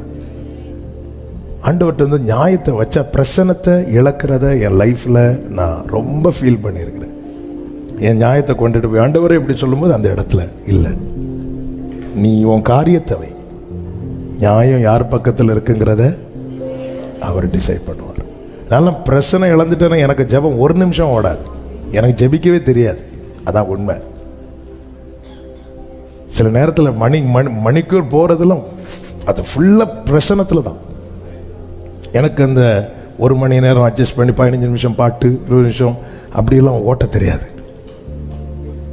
அந்த பிரசனம் இல்லைன்னா ஜெபம் சுத்தம், பைபிளும் படிக்கவே முடியாது. ஏன்னா அப்படி பழகுனதுனால. எங்கெல்லாம் ஆண்டவர் விலகுவார்னா நாம நம்மளை கொண்டு போய் வைக்கிறோம் தெரியுமா, அங்கெல்லாம் ஆண்டவருக்கு பிடிக்க மாட்டேங்குது. இது ஆனால் நம்ம என்ன பண்ணுறோம், இந்த மாம்சத்தில் தான் இருக்கிறோம். பிரசனத்தில் இருக்கும்போது மோசே பார்த்தீங்களா, மலையில் இருக்கும்போது ஆண்டவர் சொல்ல, மோசே இந்த ஜனங்களை நான் அவ்வளோ கோபப்படுத்துகிறாங்க, மோசே ஜனங்களை நான் அழிக்க போகிறேன்னு சொல்லிட்டு, மோசே ஆண்டவருக்கே இரக்கத்தை குறித்த கிளாஸ் எடுத்தவன். ஆனால் கீழே வந்ததும் கையில் இருக்கிற கல்லை எடுத்து, நான் நினைக்க தூக்கி எல்லாம் தெரிச்சிருப்பானுங்க. நம்ம எல்லாம் பிரசனத்தில் இருக்கும்போது நல்லா இருக்கிறோம், கீழே போயிட்டோம். ஆமே. சிலர் பார்க்குறாங்க, இன்னைக்கு ஃபுல்லாக நம்மளை குறித்து தீர்க்க தரிசனமாக வருது. ஆமே. சுயத்தை ஜெயிக்கணும், இந்த நாட்களில் ஜெயிக்கணும். அதை நீங்கள் முதல்ல கண்டுபிடிங்க. எதில் நான் வீக்காக இருக்கிறேன், எதில் நான் ஆண்டவரை இதில் நான் ஜெயிக்கணும், என்னை ஜெயிக்க வைங்க. இந்த விஷயம் எந்த சுயம், இப்போ இதில் 17 காரியம் சொல்லியிருக்கு, நமக்கு 37 காரியம் இருக்கும். அதான் உண்மை. இதில் 17 காரியம் பைபிளில் இருக்கா? 17 காரியம் பைபிளில் இருக்கு, நமக்குள்ள 17,000 காரியம் இருக்கும். அதெல்லாம் பார்த்து அதுக்கு மேலே ஏசாயா 59:19 அதுக்கு மேலே அதான் கொடி. அல்லேலூயா. அந்த கொடிக்கு ரெஃபரன்ஸ் ஏசாயா. ரெஃபரன்ஸை மாற்றி எடுத்து வேற ஏதோ பறக்க விட்டுறாதீங்க. அல்லேலூயா. ஆமென். ஏசாயா 59 கரெக்டு தானே ரெஃபரன்ஸ்? ஒரு நான் சொல்லி எடுத்து. ஆமென். ஆண்டவரே வெள்ளம் போல இந்த இது வெள்ளம் எப்போ வரும் தெரியும்? வெள்ளம் வரும்போது தெரியும்ல. இந்த வயநாடு பார்த்தோம்ல, வெள்ளம் வந்து வீட்டு கதவுக்கு முன்னாடி வரட்டா அப்படி இல்லை, அடிச்சுட்டு இப்படிதான் வரும் மாம்சக்கிரியை. வெள்ளம் போல சத்துரு வரும்போது ஒட்டன ஆவியானவர் கொடி ஏற்றுவார். கொடி ஏற்றுவார்னா ஜெயிச்சுட்டார்னு அர்த்தம். ஆவி மாம்சத்துக்கு விரோதமாய், மாம்சம் ஆவிக்கு விரோதமாய் போராடுகிறது. ஜெயிக்கணும், சரண்டர் ஆயிரணும். அல்லேலூயா. ஆமென். சிலர் தாவீது கிட்ட வந்து சரண்டர் ஆயிட்டாங்க. சிலர் கிபியோனியர் வந்து யோசுவா கிட்ட வந்து சரண்டர் ஆயிட்டாங்க. அதனால யோசுவா யுத்தம் பண்ணார். பைபிள்ல அப்படிதான் இருக்கு. ஒவ்வொருத்தர் வந்து நீங்க பைபிள் அந்த எதுக்கு இந்த சரித்திரம் சரண்டர், இப்போ ஒருத்தங்க கிட்ட வந்து சரண்டர் ஆயிட்டாங்கன்னா அவங்க இவங்களுக்காக ஃபைட் பண்றாங்க. கிபியோனியர் வந்து யோசுவா கிட்ட வந்துட்டாங்க. நாங்க பயந்து தான் வந்துட்டோம்ப்பா. இப்போ கிபியோனருக்கு எதிராக யுத்தம் வருகிற செய்தி வந்து யோசுவா போற ஃபைட் பண்றார். ஒரு மனிதனை அவங்கிட்ட அடைக்கலமாய் வந்தவனுக்காக ஃபைட் பண்ண போகும்போது நமக்காய் அனுப்பப்பட்ட ஆவியானவர் என் சுய பலத்தால் ஒன்றும். ஆண்டவரே இந்த விஷயத்துல நான் ரொம்ப வீக்கா இருக்கிறேன். பவுல் சொல்றார், பவுல் சரண்டர் ஆனார்லங்க. நிர்பந்தமான மனிதன் அவர் சொல்ற, நான் விரும்புறதை செய்யாம விரும்பாததை செய்யற யார் இந்த பாவ சரீரத்திலிருந்து என்னை விடுவிக்க கூடும். சரண்டர் ஆயிட்டாரு. ஆவியானவர் டேக் கேர் பண்ணிட்டார். அவ்வளவுதான். வா பவுலை நான் பார்த்துக்கிறேன். அந்த பவுல் சொல்லுகிறார், இவைகள் எல்லாவற்றிலும் இருந்து கிறிஸ்துவின் அன்பை விட்டு என்னை பிரிக்க மாட்டாதென்று 7 புலம்பினார். ரோமர் 7 புலம்பினார். ரோமர் 8 பிரகடனப்படுத்துகிறார். ஹல்லேலூயா. ரோமர் 7 புலம்புறா. நான் என்ன, என் சரீரத்தில் ஒரு பாவ பிரமாணம் இருக்கு. எனக்கு கொடுக்கப்பட்டது நியாயப்பிரமாணம். எனக்கு மனப்பிரமாணத்தில் என் மனசாட்சிக்கு ஒரு பிரமாணம் இருக்கு, நியாயப்பிரமாணம் இருக்கு. ஆனால் நான் ஏன் விரும்பாதது செய்யறேன்னா என் அவயவத்தில் என்ன இருக்குன்னா பாவ பிரமாணம் இருக்கு. அப்படி கத்துறாரு. நிர்பந்தமான மனிதன் நான். ரோம சட்டத்தில் இப்பெல்லாம் சட்டங்கள்லாம் லகுவா இருக்கு. அந்த காலத்துலலாம் ரொம்ப கொடூரமான சட்டங்கள்லாம் உண்டு. அதில் ஒரு தண்டனை எப்படி தெரியுமா? ஒருத்தனுக்கு மரண தண்டனை கொடுக்கும்போது அவனை ஒரு 3 நாள் ஒரு பாதாள அறையில் அடைச்சி வைப்பாங்களாம். அங்கெல்லாம் எலும்பு கூடுகள் இப்படி தான் இருக்கும். சாப்பாடை ஒன்றும் கொடுக்க மாட்டாங்க. அதுக்கப்புறம் அவனை வெளியே கொண்டு வருவாங்க. வெளியே கொண்டு வந்து மரித்த ஒரு சடலம் இருக்கும்ல, அந்த சடலத்தை அவனுக்கு மேலே பின்னாடி வந்து கட்டி வைப்பாங்க. கையோட காலோட அப்படி கட்டி வைப்பாங்க. கட்டி வச்சுட்டு அவனுக்கு யாருமே தண்ணி கூட கொடுக்கக்கூடாது, எதுவுமே கொடுக்கக்கூடாது. அப்படியே வந்து வனாந்தரத்தில் விடுவாங்க. வனாந்தரமான இடத்துல விடுவாங்க. அந்த சரீரம் மரித்த சரீரம் என்ன ஆகும்? கொஞ்சம் வீக் அடிக்க ஆரம்பிக்கும். ஒன்றும் பண்ண முடியாது. இந்த நேரத்தில் பறவைகள் வந்து கொத்தும், கொடூரமாக சாகும். இதை வச்சு பவுல் சொல்றாரு, இப்படி இருக்கு நிர்பந்தமான மனிதன். அவன் அதையும் தூக்கிட்டு தான் போகணும், அதையும் தூக்கிட்டு தான் நடக்கணும். அந்த சரீரம் வீக்க மரித்த சரீரம் வீங்கும், வெயிட் ஏறும். இவனால ஒன்றும் பண்ண முடியாது. அப்படியே துடிச்சு அணுவா சாவான். பவுல் அதை எடுத்து சொல்றாரு, பாவம் அப்படி இருக்கு, நிர்பந்தமான மனிதன். யாராவது விரும்புவாங்களா ஒரு செத்த சரீரத்தை தன் கையோட காலோட சேர்த்து வைக்க? இல்ல. அவன் நிர்பந்தம், வேற வழி இல்லை. அவனுக்கு கொடுக்கப்பட்ட பனிஷ்மெண்ட் அது. நிர்பந்தமான மனிதன். யார் இந்த பாவ சரீரத்திலிருந்து என்னை விடுவிக்க முடியும்னு சொல்லிட்டு அவர்கிட்ட போய் விழுந்துட்டான். இப்போ அவன் எழும்பி ப்ரொக்ளைம் பண்றான், கிறிஸ்து உயர்வோ தாழ்வோ பசியோ பட்டினியோ நாசமோ மோசமோ கிறிஸ்துவின் அன்பை விட்டு என்னை பிரிக்க மாட்டாதென்று. அப்போ சுயத்தை ஜெயிக்க முடியுமா? முடியும். ஆமே. மூணாவது 2 தானே சொன்னேன். எதெல்லாம் ஜெயிக்கணும்? சாத்தானா ஜெயிக்கணும், சுயத்தை ஜெயிக்கணும், 3 சூழ்நிலையை ஜெயிக்கணும், 4 சவால்களை ஜெயிக்கணும். சவால்கள் இதெல்லாம் நம்ம அப்புறம் தனித்தனியா கேட்க போகிறோம். அதனால் நான் சொல்லி விடுகிறேன். 5 சிறையிருப்பை ஜெயிக்கணும். பவுலும் சீலாவும் ஜெயிச்சதுனால அங்க ஒரு பெரிய ரட்சிப்பு நடக்குது. நம்ம சிறையிருப்பை நம்ம ஜெயிக்கும் போது அங்க ரட்சிப்பின் கிரியை நடக்கும். எதெல்லாம் ஜெயிக்கணும்? சாத்தான, சூழ்நிலைய, சுயத்தை. சிலர் அப்படியே சுயத்தை ஸ்கிப் பண்ணிட்டு போறீங்க, பார்க்குறேன். சாத்தான, சுயத்தை, சூழ்நிலைய, சவால்களை. நிறைய சவால் உண்டு. இவன் எப்படி ஊழியம் செய்யறான் பார்க்குறேன், இவன் எப்படி இதை நடத்துறான். சவால்கள், இதை ஜெயிக்கணும். பெரிய சவால். தாவீதுக்கு முன்னாடி சவால்கள் தான் இருந்துச்சு. தாவீதுக்கு முன்னாடி சவால் விடுறான். உங்களில் ஒருவன் கோலியாத் வந்து நிக்கிறான். 40 நாள் சவால் விடுறான். தாவீதுக்கு 41 நாள் தான் மேட்டரே தெரியுது. நம்ம யாருக்கோ நினைச்சிட்டு இருக்கிறோம் சவாலை, நமக்கு தான். நீ எப்படி நீ பாவத்தை விட்டுட்டு பைபிள் தூக்குறியா பார்க்கலாமா? சவால் அடிக்கிறான், சவால் விடுறான். என்ன? முதல் நாளே நீ போயிட்டேன்னா 30 நாளும் நீ ஜெபத்துக்கு போயிடலான்னு நினைப்போ. அப்படி வெளியே அங்கெங்கேயா இருப்பான் சவால் வச்சுட்டு.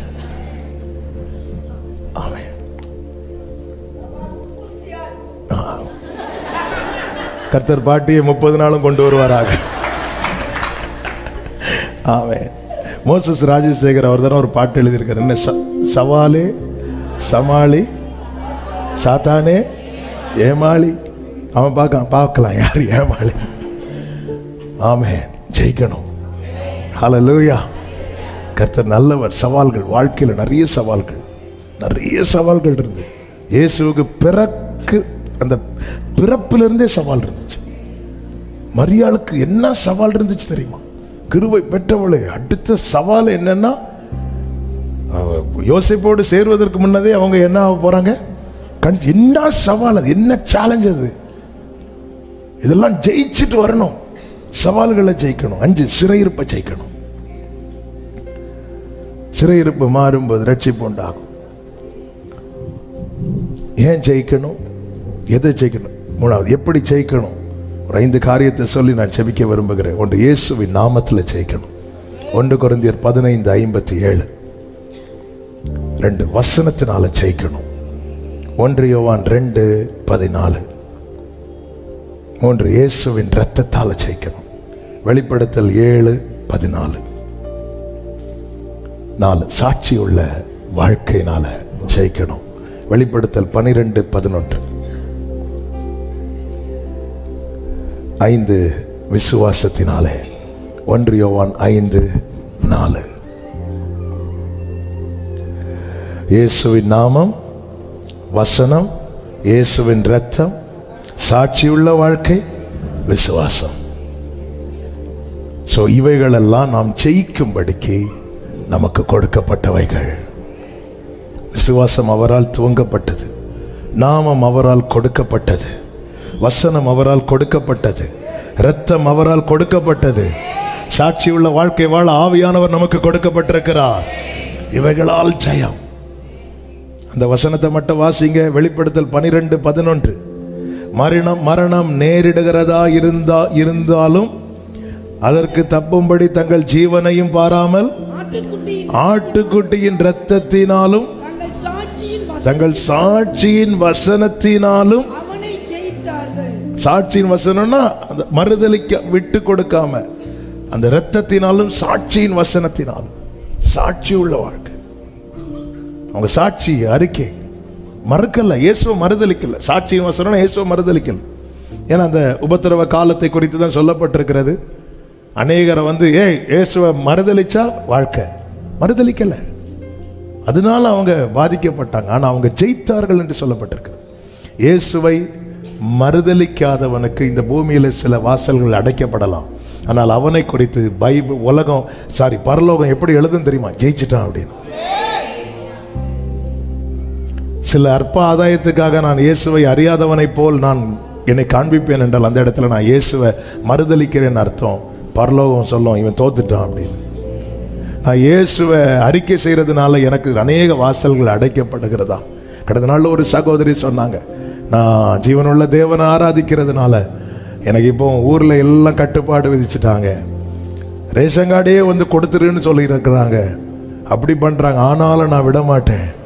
நான் ஆண்டவரை விடமாட்டேனாங்க.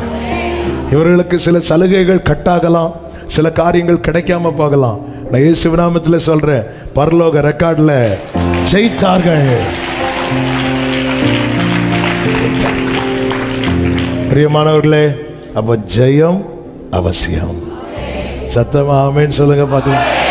ஜெயிக்கணும். அல்லேலூயா.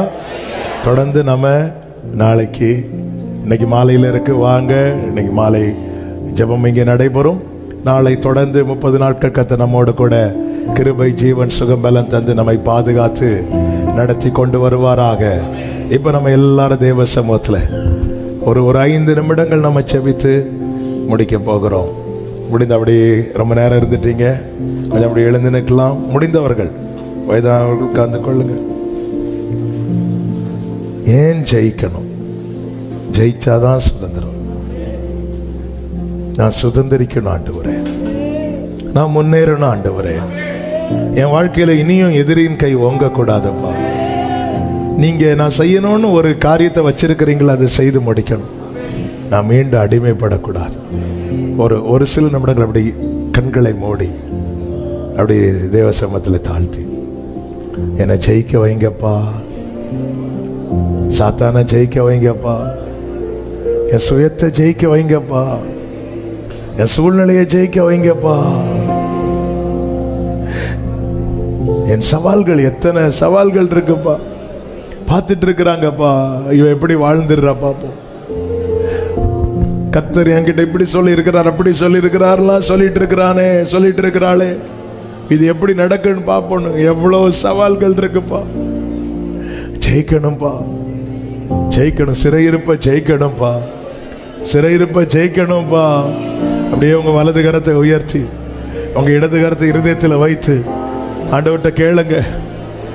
ஆண்டவரே, எது அதிகமாக ஜெயிக்கணும்னு நீங்க விரும்புறீங்க? இது எல்லாமே நம்ம ஜெயிக்கணும். சாத்தான ஜெயிக்கணும், சுயத்தை ஜெயிக்கணும், சூழ்நிலையை ஜெயிக்கணும். இங்க சிலர் குடும்பமா வந்திருப்பீங்க,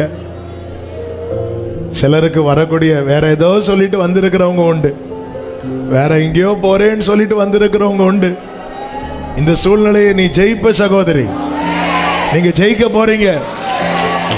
கர்த்தர் இந்த நாட்களிலே இந்த வார்த்தையை சபை நடுவில் பேச வைக்கிறார். உங்க கூடாரத்தின் மேல கொடி பறக்கும், அது ஜெய கொடி, அது ஆவியானவர் ஏற்றுகிற கொடி. ஆண்டவரே, ஜெயிக்க வைங்கப்பா, ஜெயிக்க வைங்கப்பா. உம்முடைய நாமத்தினால நாங்க உங்க நாமத்தை நம்புறோம், உங்க வசனத்தை நம்புறோம், உங்களை நம்புறோம். ஜெயிக்க வைங்க உங்க ரத்தத்தினால. அப்படி 2 கைகளை உயர்த்தி, என்னை ஒப்புவிக்கிறேன், நிர்பந்தமான மனுஷனா இருக்கிறேன்ப்பா. நீங்க விடுவித்தா மட்டும்தான் உண்டு, நீங்க ஜெயம் தந்தால் மட்டும்தான் உண்டு. நான் உங்களை நம்பி என்ன சரண்டர் பண்றேன்.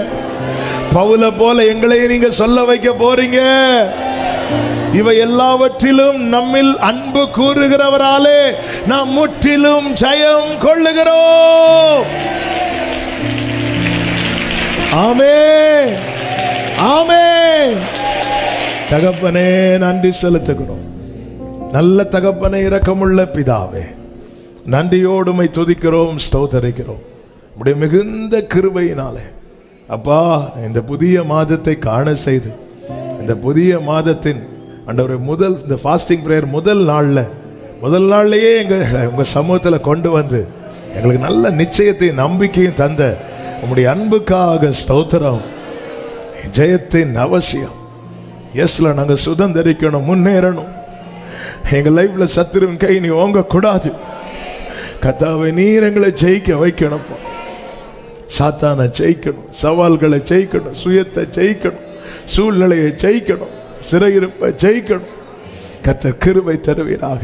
நாங்க எங்களை நம்பி நிக்கல, உங்க நாமத்தை, உங்க ரத்தத்தை, உங்க வல்லமைய, உங்க வசனத்தை நம்பி நிக்கிறோம்பா. இவைகள் சத்தியம் உள்ளவைகள் ஆனபடினாலே ஜெயம் நிச்சயம், ஜெயம் நிச்சயம். கர்த்தர் அப்படி ஒவ்வொருடைய வாழ்க்கையிலும் அந்த ஜெயக்கொடி பறக்க செய்வீராக. ஆசீர்வாதியும் தொடர்ந்து ஜெபத்தில் தரித்திருக்க எங்கள் எல்லாருக்குமே நீங்க கிருபை தரணும். ஒருவரையும் ஒரு தீங்கும் துக்கப்படுத்தக்கூடாது. ஆண்டவருடைய பிள்ளைங்க எல்லாராலும் வரணும்னு ஆசைப்படுற பிள்ளைங்க உண்டுப்பா. சூழ்நிலைகள் எல்லாம் அனுகூலமாக்கி கொடுங்க. குடும்பத்தில் நல்ல சூழ்நிலையை கர்த்தர் ஏற்படுத்தி கொடுங்க. ஒரு தீங்கும் துக்கப்படுத்தாதபடி, ஒரு தடையும் வராதபடி ஆவியானவர் ஆட்கொண்டு நடத்தும்படி ஜெபிக்கிறோம். தாழ்த்தி அர்ப்பணிக்கிறோம். மகிமை, கனம், துதி, ஸ்தோத்திரம் எல்லாம் ஒருவருக்கே செலுத்துகிறோம்.